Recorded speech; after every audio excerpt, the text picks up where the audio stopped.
சமயபுரம் அருகே உள்ள railway மேம்பாலத்தில் car மீது சிமெண்ட் ஏற்றிக் கொண்டு வந்த பல்கர் லாரி மோதியதில் கார் டிரைவர் நிகழ்விடத்திலேயே உயிரிழந்தார்.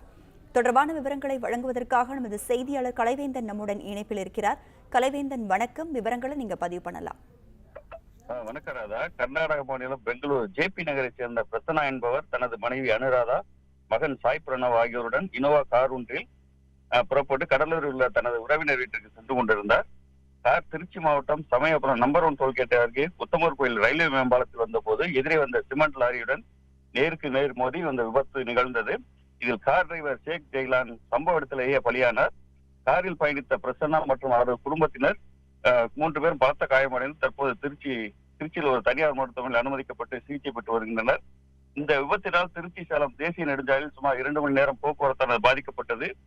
தகவல் அறிந்த கொள்ளிடம் போலீசார் சம்பவ இடத்திற்கு விரைந்து சென்று படுகாயமடைந்தவர்களை மீட்டு மருத்துவமனைக்கு அனுப்பி வைத்தனர். இந்த விபத்து நடந்த பாலம் என்பது மிக குறுகிய பாலம் என்பதுடன் வளைவுகள் நிறைந்தது. எனவே எதிரே வரும் வாகனங்கள் டிரைவருக்கு தெரியாத காரணத்தால் இந்த பாலத்தில் அடிக்கடி விபத்து ஏற்படுகிறது. தற்போது இந்த விபத்து குறித்து கொள்ளிடம் போலீசார் வழக்கு பதிவு செய்து விசாரணை நடத்தி வருகின்றனர்.